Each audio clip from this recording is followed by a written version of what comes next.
Welcome to Inaudible. My name is Jeremy Weiland, and I'm joined by my co-host, Jamie Liestman. On this podcast, we discuss the weird, beautiful channeled messages found in the long tradition of contact with the Confederation of planets in service to the one infinite creator. These messages articulate a philosophy of spiritual evolution, popularly known as the Law of One. If you would like an audio version of some of these consciously channeled transcripts, please subscribe to Living, Love, and Light podcast, available on all platforms. Jamie and I will try to provide analysis and commentary on the philosophy described in these messages, identifying the common themes, and grappling with the application of this information to our human lives. Thanks for joining us on this journey, and welcome, Jamie. Great to be here. Thanks, Jeremy. Yeah, it's good to have you. It's been we've been meaning to catch up anyway. We so, have. so this is just as good as any time to do Right. so. And what's going on? Like, how are you doing? I'm doing pretty good. I mean, half of September is already gone, so running headlong into fall and just seasonally, I'm looking forward to things with my garden, and it's my wedding anniversary tomorrow, 13 years. So that's pretty cool. And I've got some exciting things going on for me professionally in October, and I'm just carrying on. Awesome. Hey, my wife and I celebrate our anniversary on Wednesday. Oh, you do? Yeah, 20 years. Oh, wow. Yeah. Ooh, that's a big So, one. yeah, and to celebrate, we're having a nice dinner, of course, but Right. then we're going to Prague, Pilsen, and Munich for Oktoberfest. Oh, that's So we're going to do a awesome. little bit of hiking in Bohemia, and just having fun. My brothers, all the wives are coming to join us with Oktoberfest, but we get a little solo hiking time, just me and her, in the Czech countryside. So I'm looking forward to that, and I wanted to make sure. I really appreciate you joining me, even though I've been dragging my feet a little bit today, because this is really my last chance to get something in Before your before. trip. Yeah, exactly. And it's been 4 months already. Like, the schedule is just abysmal. Like, y'all gotta, whoever's running this podcast, y'all gotta get him fired. He's not cutting it. I'm going to light a fire under this person. Yeah, well, I mean, Nathan has really helped me by stepping in when Ryan's daddy duties took him away from the podcast. Mm, But now he has his own things in his life going on. for sure. So, and it's really hard to find somebody like me without a life. And I haven't found them yet, but Jamie has decided to put her life on hold so that we can record this. Um, Yeah. so I'm like, that's what's going on with me. The other things I want to mention is probably one of the reasons we didn't record sooner is the Richmond Meditation Circle 2025 Invitational event, which we held last month. It was really good. We had 3 sessions come out of that. And also, I gave what I thought was a really successful and interesting and engaging talk on thought forms that ended up not being recorded as I had hoped. And so I'm going to be trying presenting on that when I get back from Germany. In fact, the day after I get back from Germany, that Sunday. So if it turns out well, I'll be sure to share it with the audience here. I'm actually want to expand on some of the things I talked about because I found in reviewing some of the work that we did in the first 3 intensives that there's some significant parallels with the information I found from Andy Besant and others from the Theosophical Society, who, in my mind, have the best, most concrete definitions of what thought forms are. So hang on to that.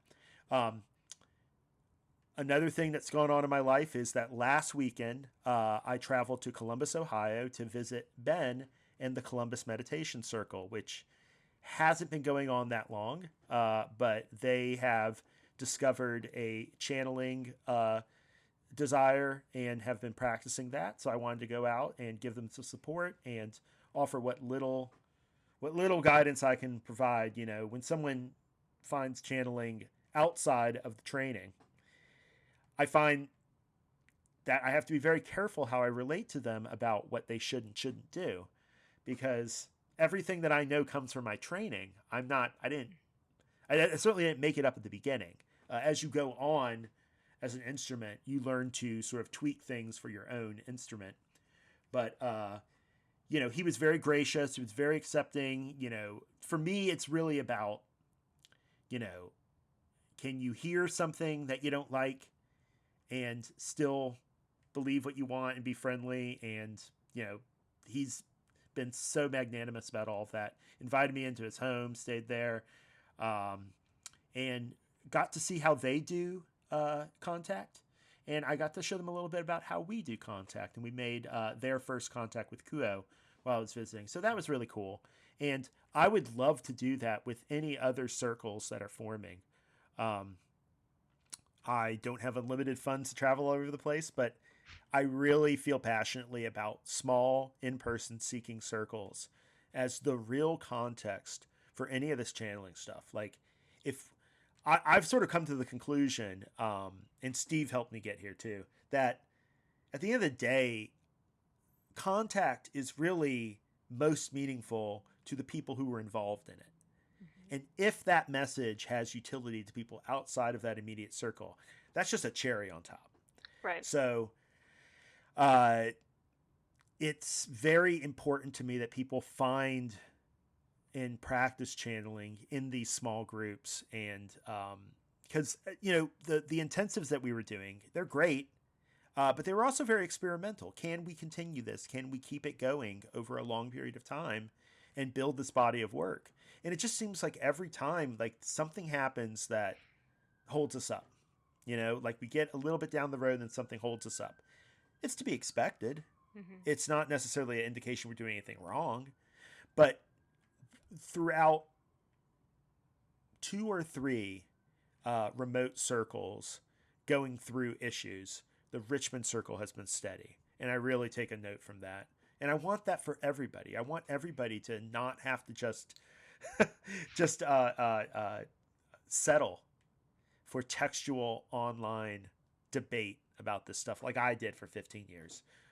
Having people who care about you, who know who you are, and can help you through your distortions and trials in person and share that energy in person. That's where it's at for me. So I am passionate about making sure that I can do everything I can to help other people have that. As little as I can do, right? I can't make people want to meditate with you in your town, but if you do a little bit, I will try to help out.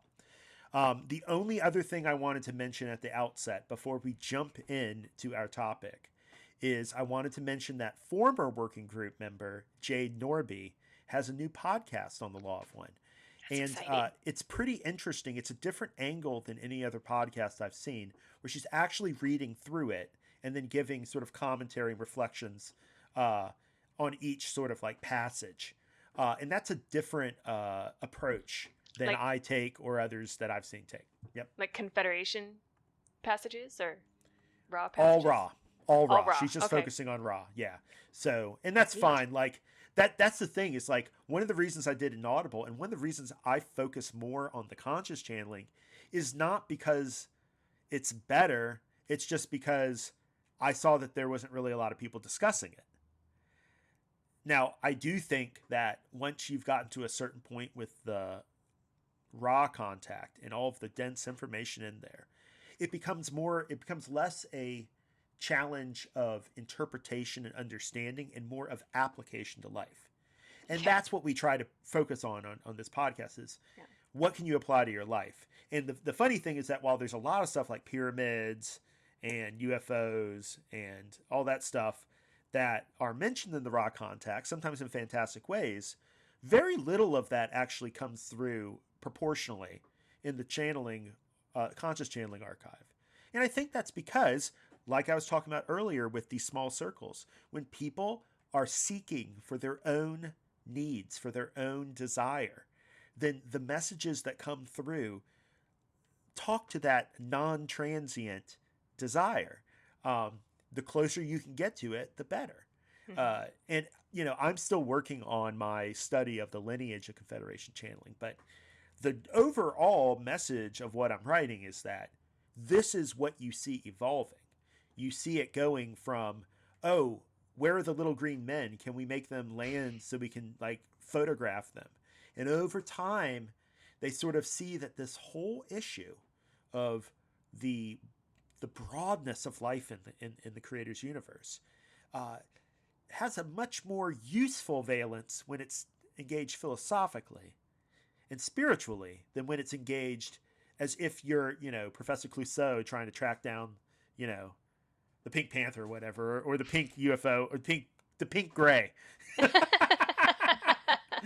Oh boy, I'm just spinning wheels here, guys. Yeah. Um, so yeah, I think but it's refreshing to have somebody who's as careful and as pleasant to listen to as Jade walk through it step by step. And she also has a Discord too. I'll ask her if I can include some sort of invite to that, because I know a lot of people on the subreddit really benefit from her community, and that is fantastic.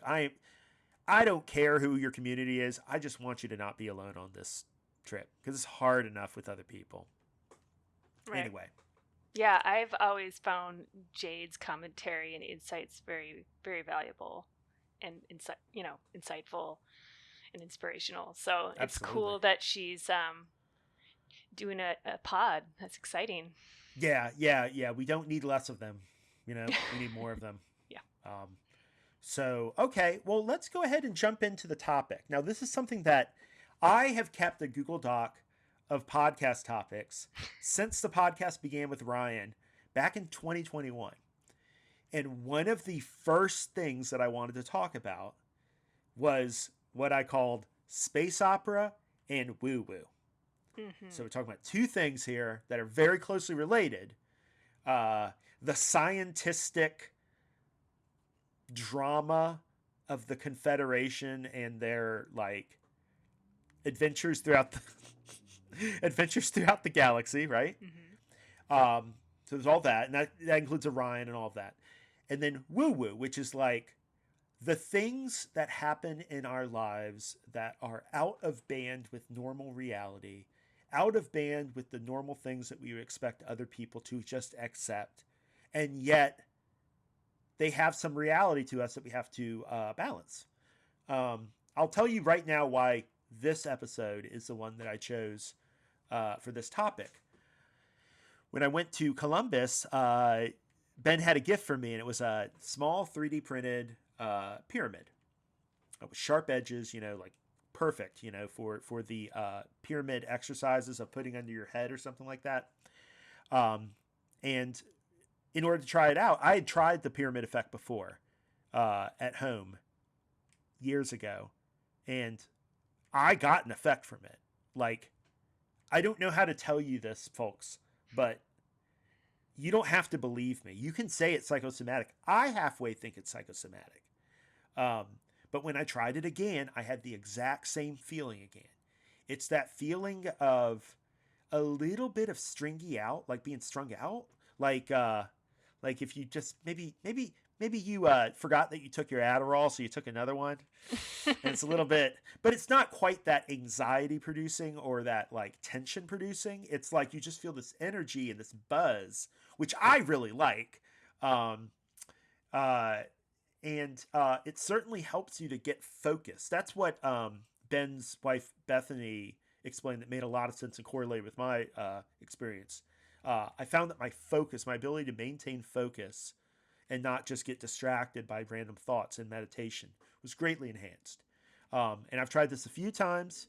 I've even noticed that I had it under the futon that I normally meditate on, but I was like just browsing the internet. I wasn't meditating. I just forgot it was under there. And all of a sudden I'm like, I feel like I need to drink water. Like I feel really thirsty. And then I was like, oh crap, I'm like radiating myself with like torsion waves or whatever from the pyramid.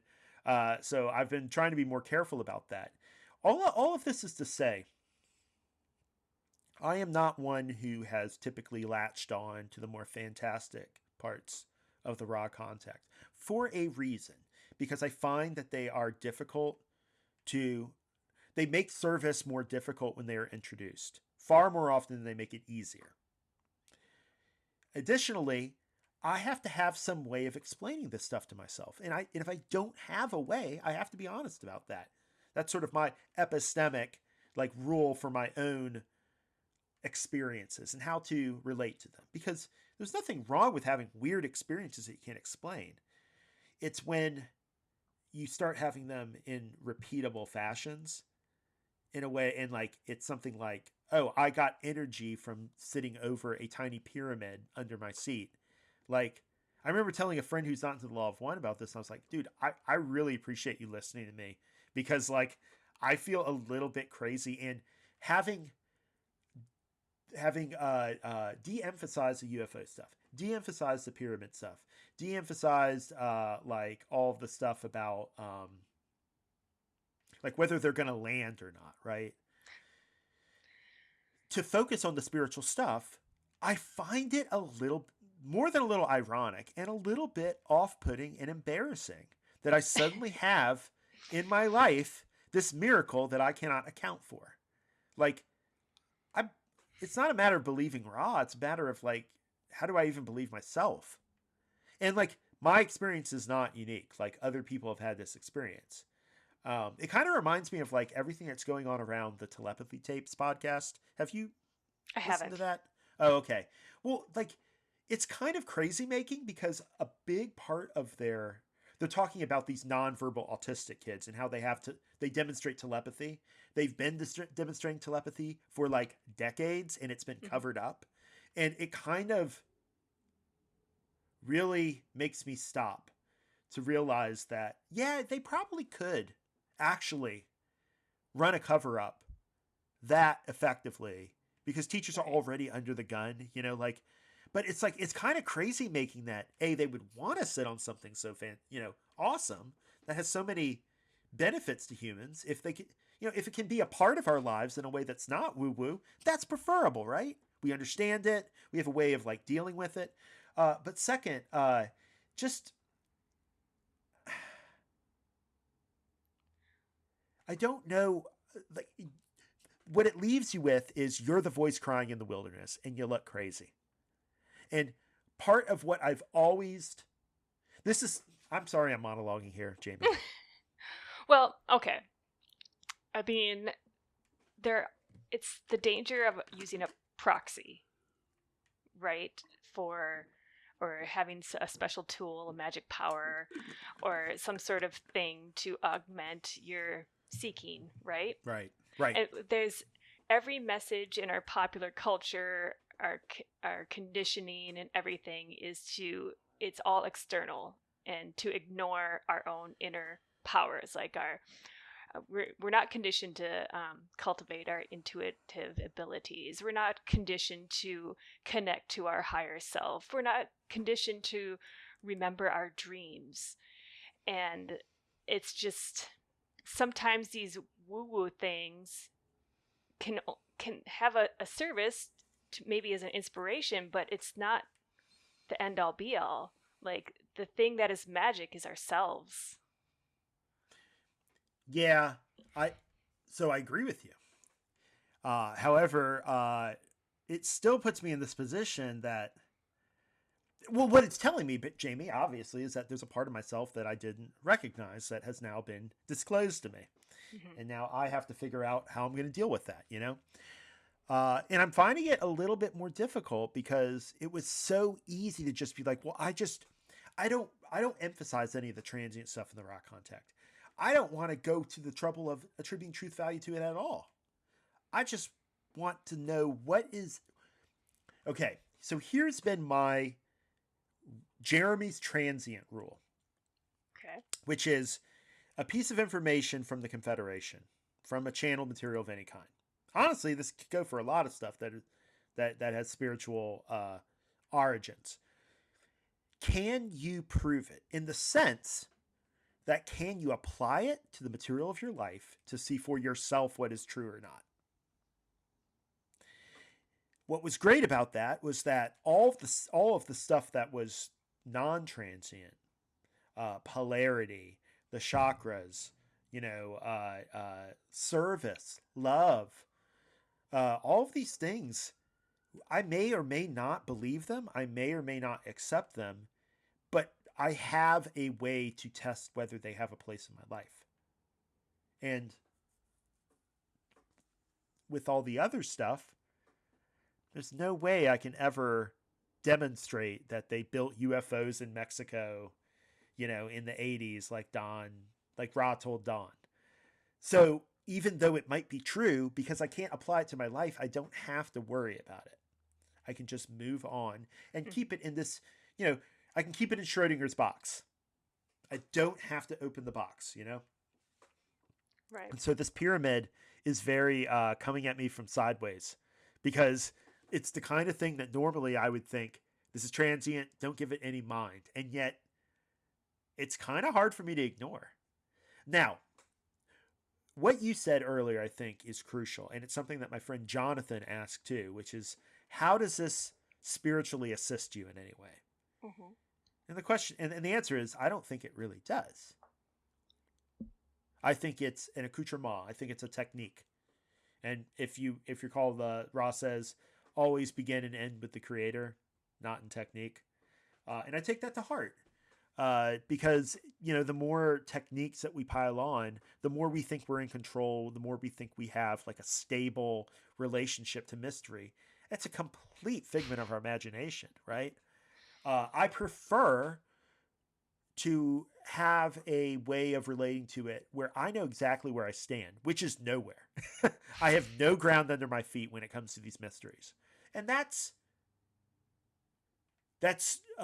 preferable in one sense, which is that it gives me a way to connect to the other person who also is in the same boat that I am. And I'll say another thing, which is that I grew up with parents who believed in New Age things. They believed in Course in Miracles, Casey. I mean, I probably found out about Law of One at the end of the day because my dad's a Casey fan. Mm. And because he found out about David Wilcock because of his Casey connection, got me involved, and then David and I hit it off. And then that's how I found Carla and Jim. Sure. So, where was I going with this crap? Yeah, I didn't have parents that were into New Agey stuff at all. Thank you. You reminded me. My parents were divorced when I was very young. Dad, born again Christian. Mom, very not religious at all. Which is a very common story for people mm-hmm. in our milieu who were raised either completely secularly, and so they find anything spiritual in their own terms, or they're raised in a kind of stricter religious setting. And so spirituality is kind of this like new way of understanding the same concepts that's more liberating, that has more freedom, that has more mystery and nuance in it. Am I? Yeah. And and it's a pretty good duality. The Christian part of it it was evangelical, but it wasn't super strict. Okay. But then the other, joint custody style, like the other half was like not religious at all. Yeah. So I was kind of always raised with a duality of, can't take the Lord's name in vain when I'm hanging out with Dad, but can say code switching when I'm hanging out with Mom, like, code switching. You gotta kind of like change your behavior for the different venue, and where mm-hmm. are you yourself, right? That must be hard. In my upbringing, the New Age stuff was something that I kind of was immersed in. I was raised with a macrobiotic diet. We went to several churches that were in people's houses because they were like doing New Age stuff. I mean, my dad led my brothers and I on meditations when we would go to bed sometimes. And so for me, and this is I hope nobody who's listening to this who was involved in my upbringing takes this the wrong way. But what I saw in the New Age were people, it wasn't my parents really, it was the people around my parents. It was the people at the health food store. It was the people at the church who had to kind of have that condescending form of New Age that Mhm. if you you're such a beautiful soul, if you only knew, that kind of thing. What I saw were people who always found ways to pull themselves apart from other people as a function of this unity mindset. Whereas I just wanted to be a normal dude. I just wanted to relate to people, like, and as I got more into politics, that I kind of brought that along too, that like, if we are going to solve the world's problems, we need to learn how to like relate to each other as normal human beings so we can understand how much we have in common and so we can pull in the same direction. And that goes for the planet spiritually, ecologically, economically. Name your name your domain. Uh, so for me, I would say that a reason that I don't like emphasizing the woo woo is because I see that as an inherently separating topic a lot of the time. Oh, I had this Agreed. experience. Have you Yep. had this experience? Like, well, it was your Yep. experience, dude. Why would I have your experience? Yeah, Like, and such like the chosen one yes, type of mentality, or like a holier than thou, but new woo woo style, like, yeah, yeah. or like the guru thing. It's so like prevalent in new agey Oh, stuff, yeah. you And know. now you have the influencers, right? Ugh, yep. Yeah, I know. It it really does ick me out too. And it's not Yeah. because there's anything wrong with those people. It's because I think this stuff really matters. So to just treat Right. it as like a setting for a business or a promotional kind of thing. Right. I mean, can't we do better? Mash that like button and Yeah, raise your level, I Well, the hey, commercialization of it, of course, is the grossest part of the influencer thing, but like, I don't know. yeah. If you have been listening to this podcast since the beginning, name one time I asked you to ever rate this podcast, mash any button at all. Buttons are out. No, Right. no. So like, what I've Well, tried to do in this podcast is present an ethos in which you can be a normal effing dude and also be loving, be working on yourself without having to hold yourself apart and be special about it. In fact, it's the very thing that makes you so like everyone else that's going to be the vector for your service. So you don't need to artificially like things just because they're popular. I'm not saying that, but you need to realize that like if you want to serve, the people are not going to present themselves to you based on your tastes, based oh on my what gosh. your Yeah. personal experiences are, right? You're going to have to listen to them And and the adapt to opportunities them. are Yeah. so few.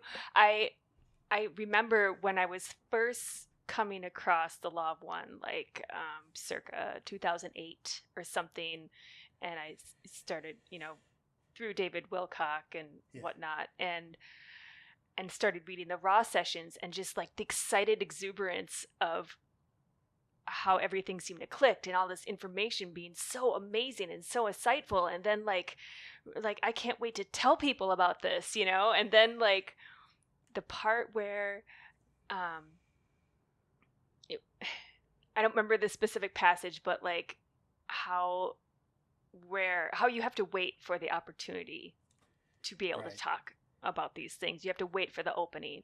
And I'm just like, oh. And I kind of like, reflected on that a little bit. Just like, okay, well, that certainly narrows my soapbox or whatever it is. And then No. just being like so like, oh wow. And then as years progressed and I read more and connected with other people, and I just remember like I could count on one hand the opportunities I've had with another individual where I've been able to touch on these topics. And that's that really puts in perspective a lot of these like new age kind of movements where, okay, this is the thing, this is the new miracle, this is the new method, this is a new thing. I don't know. So That's a great point, how atomized and isolated we all are, and we're yeah. expected to kind of grow. Now, you don't need necessarily to know Ra's philosophy, excuse me, in order to polarize and graduate. It's You completely cannot help unnecessary. but be of service. Yep. But if you are exposed to this philosophy and you do want to apply it to your life, like it's it's really a tall order to figure the whole thing out entirely on your own because there are so many things that are subject to interpretation. Hmm. And like to me, this is where the conscious material really shines because you get 1,600 plus examples of a different take on the kind of thing that Ross says, but in a slightly different way that's applied to a slightly different question or a slightly different context. And Hmm. so you get to see like examples of application rather than just, it's kind of like case law versus just what the law is, right? Like the law might just be this like terse, like, don't steal. But then you have all this case law that says all the application. Well, what happens, if they were buying it but they hadn't fully paid for it yet? You get all these different nuances to it, and you get to see how they were played out. I think it's the same Hmm. way with applying this philosophy because remember, a philosophy of unity is overly simple. Right. Our lives are overly complex. And so it will always be a matter of creativity. And I think this is the part where we are the most the creator in third density conscious awareness is when we invoke our ingenuity and creativity as the sub logos to channel the creator's love and light into a given, mundane situation. Right. Uh, Yeah. and it the way that we act or channel, like when I say channel, I don't mean, go into a trance and start talking. I mean, Right. you are interpreting like the law of one in the context, in that moment, another context, it might be a completely different thing you're doing or not doing. And Yeah. so you kind of are dancing. I always have felt Hmm. like the dancing metaphors that the Confederation and Ra use are so apt because you got to move. You can't just if you make a mistake, you can't be like, all right, I'm gonna like retrace my steps so I can figure out how to do it right. No, you just gotta keep moving, man. Pivot. Yeah. Yeah. I've when spiritual topics come up with people who I'm not normally talking about spiritual topics with, I always try and be like, take a moment and reach out mentally for a little grace. Like, can I be a channel in this moment? You know, just as a little mental exercise, as a little opening. So, like, I am, in a sense, like not channeling vocally or whatever, but like, can you help me out so Oh I yeah. can respond to this person in the most inspirational or what's best for them in this moment, you know? Yeah, So, like because a lot of times like what we need some sort of proximate target for this love and light, and something like a fifth or fourth or sixth density entity can give us something to like aim at, but the to aim our compassion and our love and our light and our openness to help. I think that's the biggest thing about what you're doing. It's not who you're asking, it's that you're asking. You are mhm, conveying openness, and nothing can fill that space unless you make space for it, right? right. Yeah. Yeah, that's And how I that's, see it. yeah, in the last channeling intensive where Carla came through. I don't know if it's okay for me to say all these things, but Oh, that's fine. and I was able to ask about dreams and setting intentions, and there was a paragraph or two about, you know, be careful with intentions, almost like who are you to even set an intention of such and such magnitude? Just not like strict, but like a warning, like watch yourself a bit, you know. But also, the main message was to remain open to Yeah. messages. So that is kind of like a little mental mantra I have for my dream meditation, or like my pre going to sleep dream meditation thing, is that I may remain open to messages, because I think in my experience, most of my most of my like direct information, or the most Jamie relevant information, comes through dreams. So But Yes. when you were talking about earlier, I was thinking about how I did have a great experience recently on a canoe trip with a new person who we were just getting to know each other, like on the 3.5 hour drive up to the outfitter. I basically poured out my life story. And so getting to know each other, and like it was funny. She said she was shocked that I had never been to therapy because of the way I had understood myself, or understood like the challenges I've been through in my life. And I was like, but I credit a lot of that to my study of dreams and whatnot. And Absolutely. then later, like, we had a discussion a couple days later, and we touched on spiritual topics and stuff. And I had that moment. It's like, okay, I'm going to get to talk about some stuff. And but when that moment, it can be very exciting. Like, oh, we're on a ground that I don't normally get to be on with another individual. And like, I talked about how I believe in the basic unity of creator and creation, and that I'm a sliver of a divinity, and I'm an eternal soul. All these things, and it was lovely. So, um, the opportunities do come, and you just gotta, people, like, I can talk about my own experience and what has impacted me, and that's the most genuine, instead of like, oh, you should this, you should that. um, but I found, like, talking about my own experience and how I've come to have beliefs or inclinations as an individual is about as powerful and genuine as it can be, right? I don't Absolutely. Yeah. know. No, I agree. And it's so sublime when we get these moments to connect. It doesn't happen Yeah, very often for it me. I don't know about doesn't. you. It Um, doesn't. so that makes it all the more sweet when it does.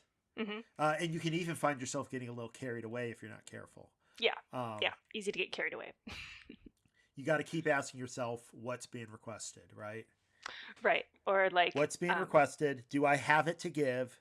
And if I don't, then withholding it is not a choice to not serve. It is service. right. Service means not hurting, right? Like Yeah, yeah. yeah. And if you get asked a question, I mean, that's the best it can be. And yeah, the best it can be, even though like there's always like subtext and undertone to questions that we Right. can't necessarily see. I'm It's completely true. convinced, Jamie, that it is really impossible to serve reliably without a developed intuition. Mm. I Well, just don't makes think sense. that you can read into the request on the surface. It has to go It's not an deeper. intellectual process. It's certainly not an intellectual process. And so there's going to have to be some kind of feeling that's invoked and Hmm. some kind of responsibility taking for the fact that the feeling won't always be a reliable guide. I mean, it Yeah, just won't. Like yeah. It's because it tough. mixes in our own traumas, our own motivations. Like teasing those things apart is so difficult. Right. But like I'll tell you something, it's never easier to see people's intentions when they want to sell me on like joining some organization or believing in some fantastic thing. It's like, why are you emphasizing the fantastic part of this first? Like the people who come at you to believe in Jesus because he turned water to wine or he rose from the cross. It's like, but why was he able to do those things? Well, they say because he's the Son of God. I think it's because he had refined his ability to love so purely. And that is the thing that we are capable of doing and greater. Hmm. Uh, that all of the like woo woo stuff I'm saying, like the fantastical miracle stuff, the real, I remember saying this on like the first podcast episode with Ryan. The real miracle was the love he showed, the Hmm. compassion he showed, how he set an example that was so out of step with how everybody else thought it was supposed to be. It was so out of step that he was not advocating for a political uh, uh, uh, uh, revolution or anything against Rome. And yet, because he was coming from such left field, they had no other model than for that. Right. He had to. So the king he had to be the kingship that he had to be trying to attain had to be one that displaced, Rome or whoever was on the throne at that time. I think it's either Augustus or Tiberius. I don't know.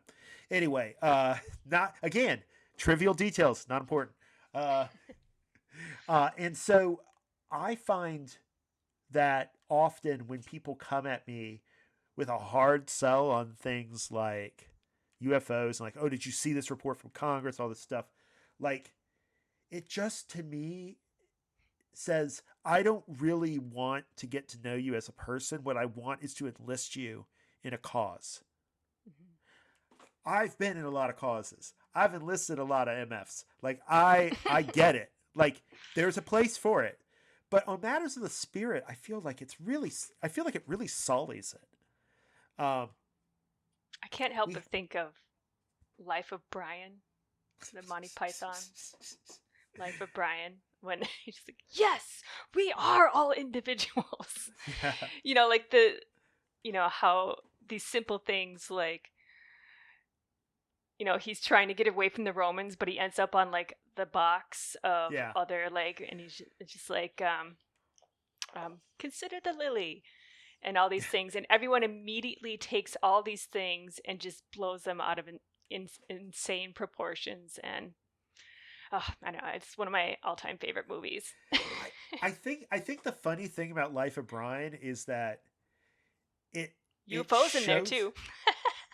Yeah, it shows you what spiritual seeking is like for most people. Yeah, which is that they're constantly dealing with misunderstanding and confusion from others. And so they feel isolated. And this is why I prioritize community building so much. That's kind of what I want my thing to be, is helping people build community. But anyway, and so I found that the woo-woo, the space opera, get in the way. But given that we're going to be looking at it this episode, and we're already 42 minutes in, I was thinking maybe there was like a few concepts from the material that we might just put a little bit of emphasis on, since we're already here and since the listener has already decided to listen to this transient stuff. Okay. So maybe you could, let me pose you this question, Jamie. What is the Confederation of Planets in service to the one infinite creator? What is it? The Confederation is comprised of many entities throughout the universe that are of higher densities than our own third density, and with an interest in, I don't want to say promoting, but well, okay, just for the sake of this sentence, promoting or helping other entities along the path to service to others, fourth density positive. And it's their objective to encourage and be available for calling and assistance for entities who reach out for philosophical, and it's mainly a philosophical effort. It's not so much like a physical direct one, but they're us, just a couple densities above. So is the Confederation real? Yes. I mean, I'm asking it a little bit like rhetorically, right? Okay.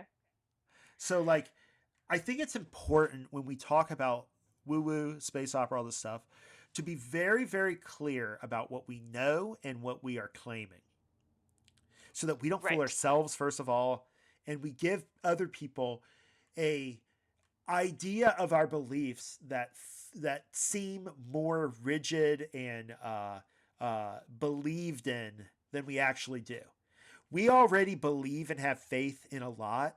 We don't need to like also on top of that be the UFO kooks if we can help it, right? Because it's just discrediting, because it's so hard to explain the nuance of the matter in that moment where the request for service is asked. You know what I mean? That's true.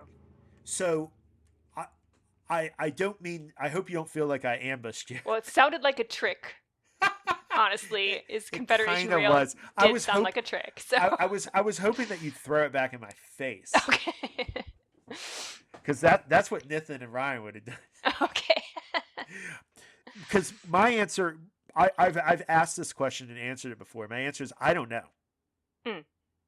When I know what the phenomenon, I know some of the characteristics of the phenomenon of channeling, and I know for myself, I'm not claiming this for anybody else, but I have had experiences in which the reality of this contact has been made very clear to me in that kind of Jungian sense that, like, at a certain level, when you have like revelation or something like that, you don't need proof. Right. When Yeah. when the heavens open and God comes down and anoints your forehead with oil, ain't nobody trying to prove that to themselves. Like, it just is. It's a fact of reality. It's as fact of reality as like this computer in front of me. So I try to stick with things that I either make very clear are my own claims and my own beliefs, or that have some sort of interpretive valence to them, some sort of interpretive side to them, so that a person has some way to take it in initially. If they want to Right. work on it, if they want to tend the seed, they're more than welcome to do it, but they can also dismiss it very easily. And a lot of people do. Right. Well, So, for me, it resonates as truth. Like, for me, it is real, but part of it being real is me knowing that I can't possibly understand it. exactly. Like Yes, good I point. know it exists. It feels to me that it exists. The Confederation, that is.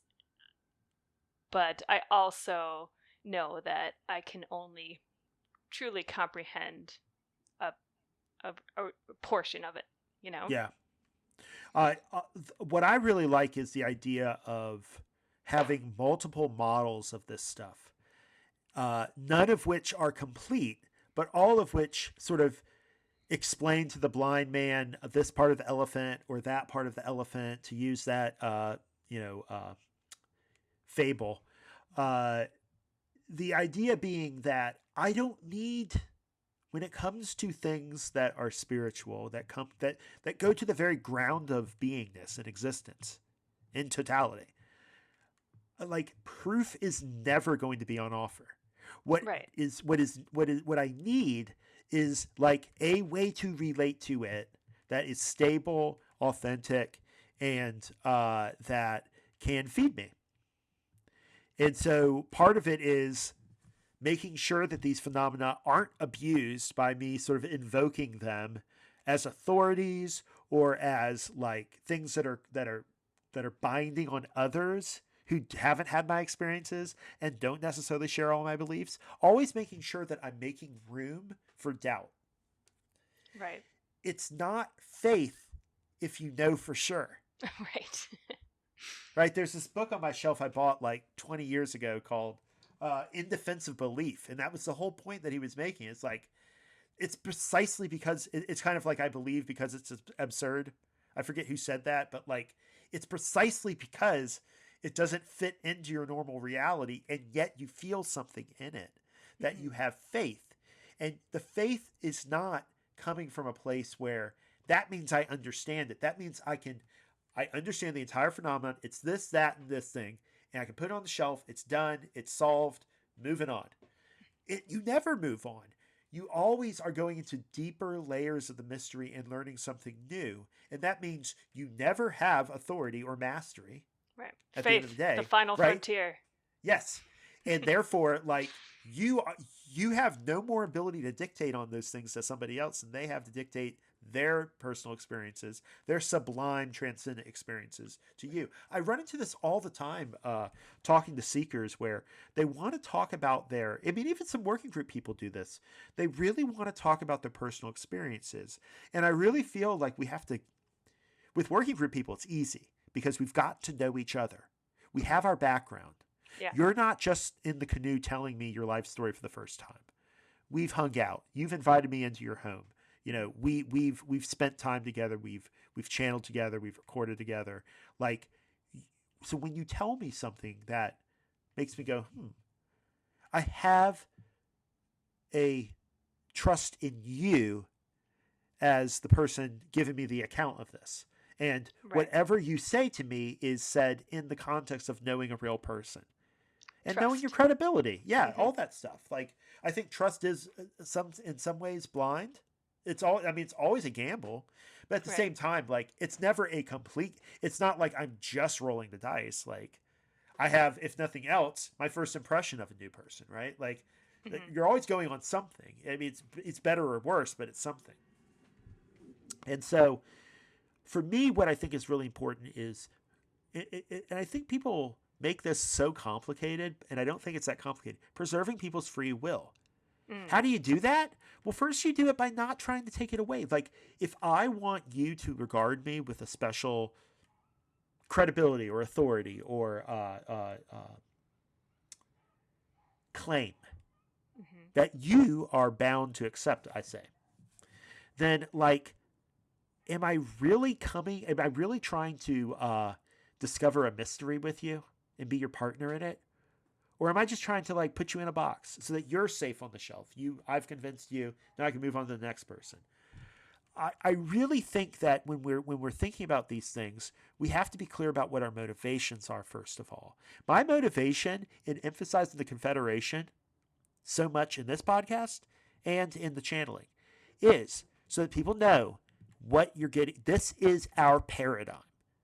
I will tell you, as somebody who has done probably nearly 100 sessions now, like, I don't know what contact is. I know how it feels. I know how it presents to me. I know that it has a quality to it that is reproducible and recognizable, even though it changes. But it's not like I can tell you what the ding on sish is, if that makes sense. Like, I can't tell you the thing in itself, because the bottom line is that all I have is my human frame of reference. And if they're telling me even a little bit of the truth, this goes way beyond that frame of reference. So I shouldn't expect my family, my friends, society in general, to have a way to put this in on their shelf in a way that makes sense to them. And, like, and of course, like, the point is, you're supposed to wonder, you're supposed to seek, you're supposed to kind of, like, chew on these things. But also, you're supposed to have the ability to refrain from doing that too. Right. If people don't want to do that, they should be able to dismiss it easily. And so when I say these fantastic things, I give them permission to dismiss it. That's how I feel about it. Right. So, I mean, sometimes I think, like, I'm surprised we don't get, like, yelled at more for people thinking we're, like, Confederates. Oh. You know what I mean? Like, because what other time do people hear Confederation, you know? Right. Like, so, but it's never, ever happened to me, funnily enough. I guess I was probably too online when I had that thought anyway. Oh, okay. Yeah, to me, so there's another value of talking about the Confederation. It's to try to place our seeking and our philosophy in a broader context than just Earth politics, Earth culture, Earth society. This is useful because it's a thing that all occultists or esoteric seekers do, is they're always trying to get down to the roots of reality. They used to just call this philosophy, right?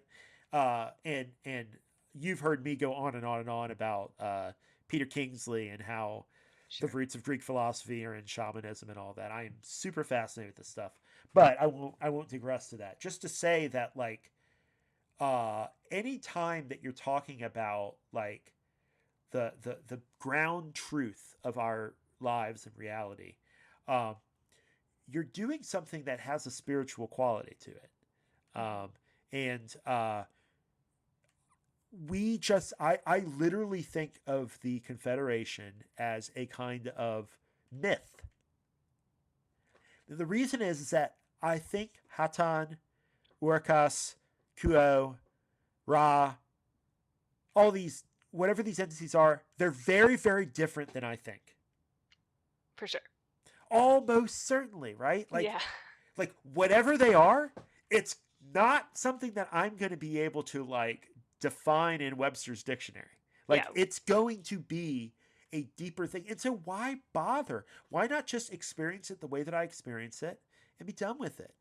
And so all that the Confederation concept does for me is give me a way to relate to this where I look up at the stars, I look at like, you know, Scientific American and see the solar system, or, you know, Voyager aircraft, where I see a story about them finding microbes on Mars, or like evidence of microbes on Mars, I should say. Mm-hmm. It's super, super exciting. Yeah. Um, and I can put this in the context of my larger life in a way that like a creationist is much more clumsy with explaining dinosaur fossils. Like I can at least have like something that works for me. And if I find out evidence that goes against it, I can always change my mind. I haven't made a blood oath to Oxal and Monka yet. Like I can always change my mind.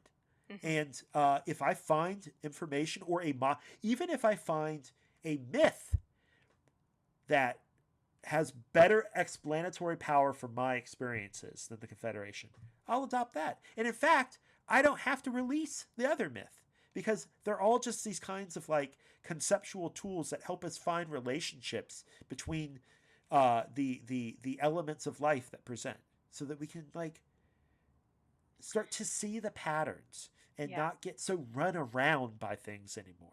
You know, Yeah. we I start to think, see where our agency is. Go ahead. Sorry. yeah, there's like the myth of the Confederation in human understanding is, you know, as close as we can come to understanding this being not the density of understanding. And that's Yes, something I precisely. always fall back on too. Like I don't we're that's not the point, their density, you know. We're here to make the choice and refine the choice, and every moment we have as an opportunity to refine our choice of polarity. And but and also, like, you know, I believe that the Confederation is real. I also believe I don't fully grasp its magnitude or you know 100%. how it exists.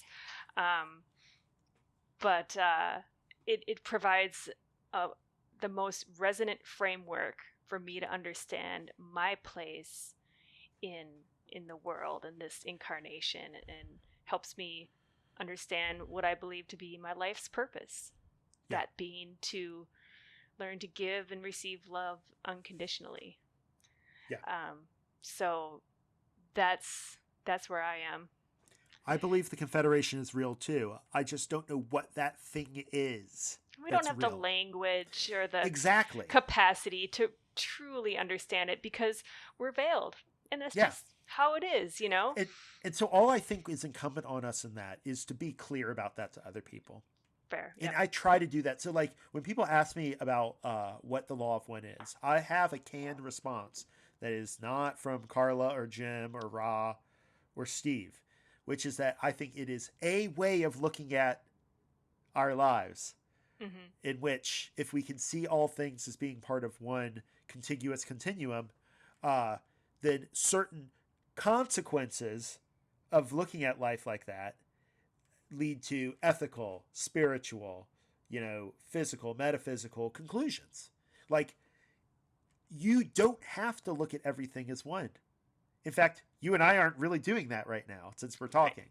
Yeah. So, like, but there is a way in which we can work on ourselves so that when we are in these seemingly separate situations, we can cooperate with the underlying unity involved there. That's how I see it. It's like it's a cooperation with the unity that's already there, instead of this idea that like, oh, I just have to like completely eschew separation. No, all separation is by definition part of this unified creator. So it's not to be escaped. Anyway, I'm getting a little philosophical here, but the important thing is this kind of like epistemic indeterminacy when we deal with things like the Confederation or UFOs. UFOs are a great one too. Like I've never seen a UFO. Same. I haven't. And UFOs were not, although they were the entry for just about everybody in our lineage, they were not for me. Yeah. Basically, like, I don't even think I would have really appreciated the Law of One if I hadn't read A Course in Miracles before that. But I definitely think the former is more to my liking. It has a more complete understanding of things. And I don't really think that there's any way that it could have impressed itself upon me other than the conditions of my life, the circumstances that I was under at that time. And with respect to UFOs, like if I had seen a UFO, I probably would have gone and found something like the raw contact. But, hopefully it would have impressed upon me that deeper mystery that the Confederation confesses is a big part of their purpose in manufacturing the UFO phenomenon. No matter what it is introducing people, they say, to infinity and mystery. And that is where all of the seeking starts. Yeah, that's the good stuff. Yeah. The mystery. Yeah. I thanks to Minneapolis cable access TV, like there's a guy here for the local MUFON chapter who just had recordings of like the Laughlin, Nevada UFO con or whatever, and different characters. And although I've never seen a UFO, it was the most interesting thing on TV, seeing these people talk about different subjects. And it definitely was a door along the path for me to discovering the Law of One and whatnot. So I do credit it that way, but I've never had like a UFO related experience in my life. Well, there's still time for us, Jamie. There's still time. Yeah. And I really, see, I worry about that though often, and maybe that's why it's just like it kind of leads to it can be so easy to be distorted, like, oh, the chosen one thing, or like, oh, I've got a contract with such and such entities, and all that sort of thing seems it could be going a dangerous path. But maybe with the framework I have now in my understanding, it would be better, but it's probably just not even necessary. No. I want to have a UFO experience before they finally land in 2027, and it's not cool anymore. I knew the band before they were big. Okay. Oh, fair enough. But I on this topic, I think the thing that I read that most helped me make, like, not logical, but like personal sense of the place of UFO in my seeking was Carl Jung's Flying Saucers. Because if we can think of flying saucers as manifestations of the collective unconscious, in the same way that like weird synchronicities happen to us individually because they're coming from our subconscious, then we don't have, like, that's the thing. The Confederation's existence, UFO's existence, is a binary, right? It's either on or off. It's either true or false. But anytime that we can think of these things as conditioned and observable from multiple angles of purpose. So what if UFOs are manifestations of the collective unconscious? Because in the same way that Kuo comes through our higher self when we channel, these contacts come through the collective unconscious to present themselves. Right. One of the things, of course, he's talking right at the beginning of the phenomenon, but he says if this were something that were happening to the collective, the way that it happens to an individual, you would expect that the contactees would not be UFO fanatics. They would not be people with interest in the UFO phenomenon. And that's exactly what the original contactee literature shows, is that none of these people were looking for UFOs. None of these people had any interest in it at all. And it's all the more crazy that it happened to them. But that's how it would have to occur if you saw humanity as one consciousness, and its collective unconscious was trying to tell it something. You would want to tell it in a way that actually set it off kilter, not in a way that where, oh, I know what that is. That's fine, like, or let me go write a book about that, like, no. Like, it's supposed to stop you, arrest you, and get you to think like, what the hell is going on here? And that's how it behaved. Now, I don't think contact has happened quite as much since the 70s and stuff like that. So it's kind of a moot point in that area. But I also think that one of the things that I don't like talking about that's woo-woo in the raw contact were animal mutilations, which is just grisly. Like, I don't want to think about it. And the physical examination abduction that people claim aliens do. I think all of that is, again, if we use the model of the collective consciousness having an unconscious and a conscious element to it, then all of this just becomes like little nightmare vignettes happening in the evolution of us as conscious entities to social memory. That's so it gives me a way to say, well, this is one way to look at it. It doesn't answer everything, and it's kind of good that it doesn't, because if it did, I would probably cling to it really, really tightly when a better explanation that could help me, help myself and other people came around. And so it's good that we hold these things loosely, and that when we explain our experience and our beliefs to other people, that we demonstrate that loose holding in how we talk about it. I'm not giving people rules. I'm giving people like ideas on how to come across as credible people, not to spread the message, but to not feel alone. Right. If you just talked about like crazy stuff all the time, like, I might believe the crazy stuff, but I don't want to talk about it all the time. You know what I mean? Like, you need people, and you see this a lot where people get so obsessed with this information that they break relationships. Right. And they're doing it out of a fidelity to their own seeking. That's what's so sad to me. You don't have to do it alone. And all you have to do, in my view, is just recognize that however compelling something is to you, it's just your opinion, and you can be wrong. In fact, you're almost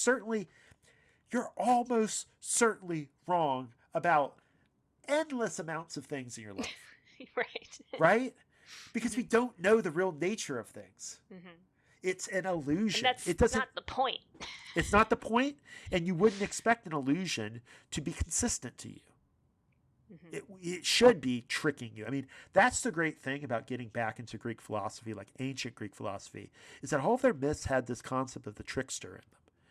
If you look at their myths, it's always like, oh, well, we outsmarted this like monster, or we we pulled one over on the god, It's like always like this, and Kingsley goes into this, and I don't want to talk about it right now, but there is this idea that like, if it's the illusion, then it's just a big like way of tricking us, like it's like against us.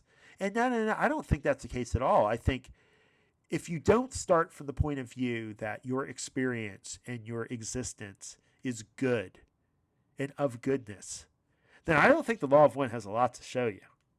Like, that's something you kind of have to come to on your own. And then you can start making like,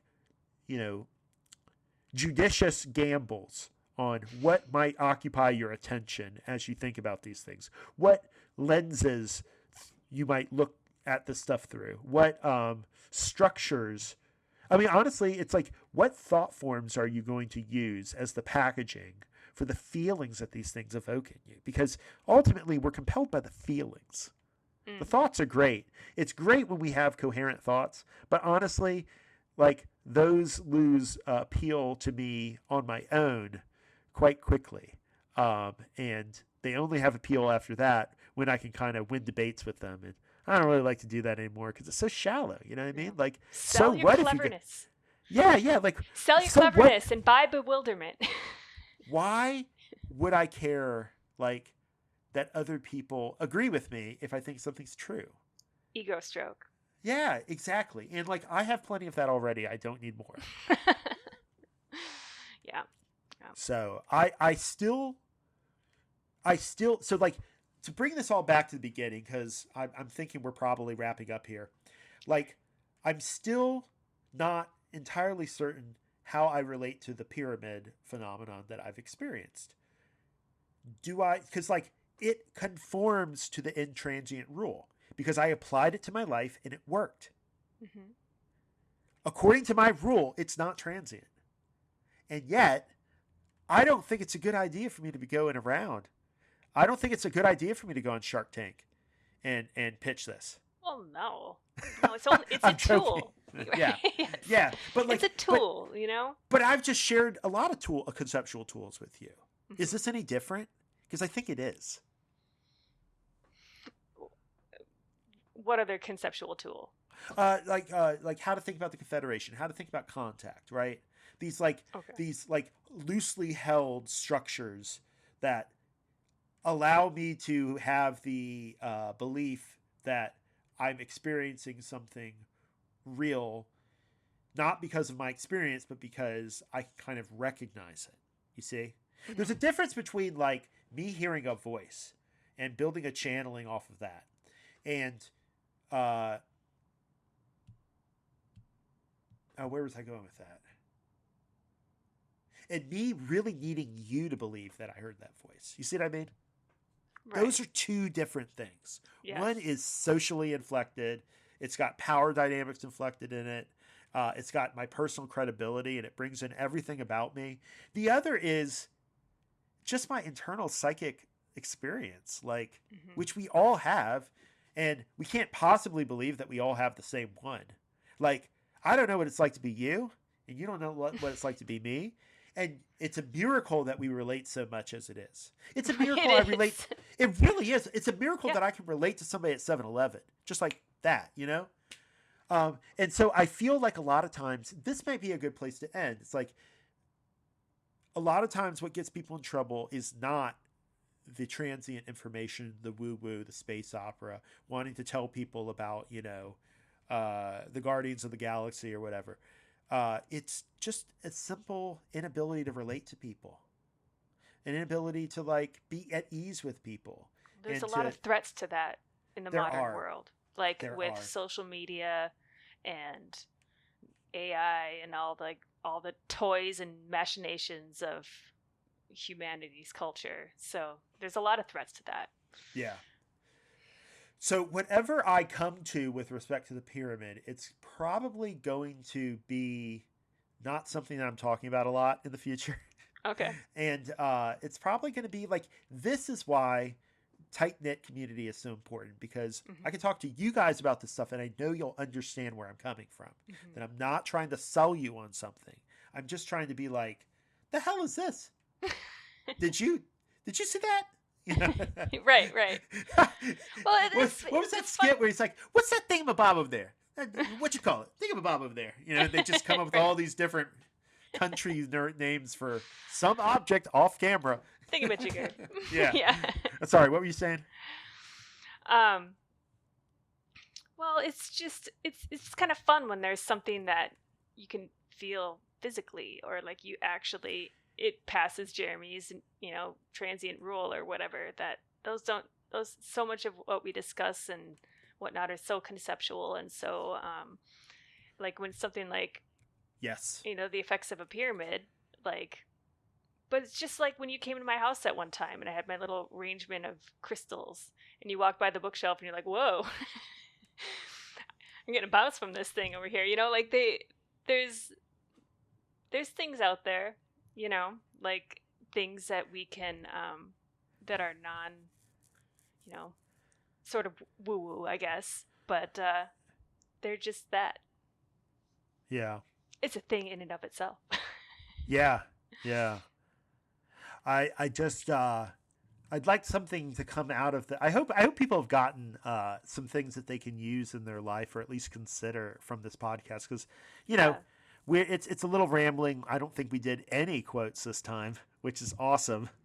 And I would also point people to episode 14, which is titled "The Transient and the Timeless," and that's like another episode where we talk about transient information, but not so much in the vein of the specific fantastic elements mentioned in Confederation channeling. Yeah. Any parting thoughts, Jamie, before we end? I don't think so. Fun topic. It is funny. I kind of thought we were going to, quote a session or two, but we just kept talking, which is great. We get We were afraid this was good going to energy in happen, the weren't gym. we? Yeah. Yeah, We were. exactly. Exactly. Exactly. Don't bother me when I'm lifting. Right. Yeah. No, this is fun, and not everything needs to be this like quasi academic.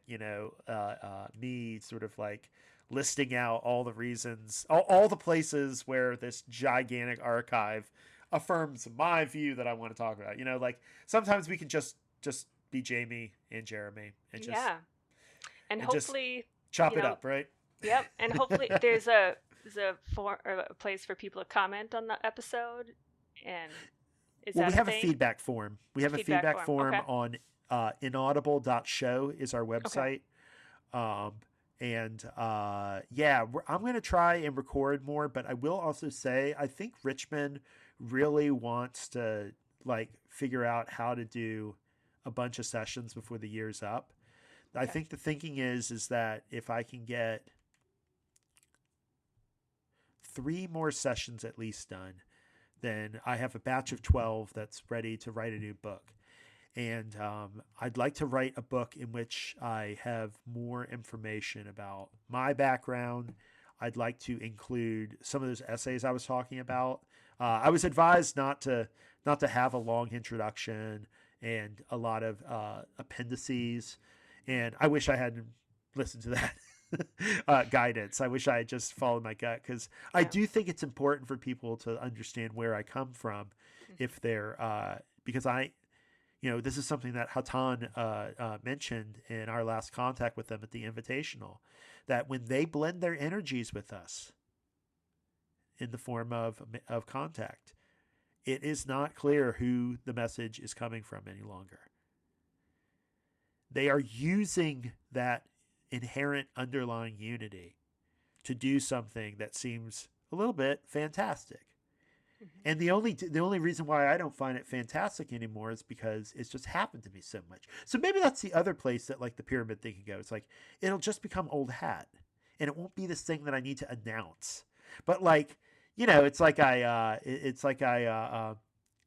won $1,000 on my Snapple cap. I want to tell people. But Yeah. eventually, like I spent $1,000, and it's time to move on. Jeremy, what have you done for me lately? Yeah. All Fair right. enough. Well, let's leave it there then. I hope you have a great week, Jamie, and happy anniversary. Thank you. Um, I'm going to be going to Germany and Czechia, so I'll check in with you guys after that. Hopefully, I'll get this episode edited and out before I leave. Um, but please check out har.center, har.center, if you want to see some of the invitational sessions we did. Um, if you want somebody to talk to, I'm always trying to make myself available to seekers all around the world, and I've talked to people all around the world. I'm happy to talk to you. This thing that we're all in, listener, it's small enough that we can just talk. Like we don't have to like have big organizations and all that stuff. We can just be equals, peers, and talk. So reach out to me if I can be of any help on that. And in the meantime, stay in the love and light.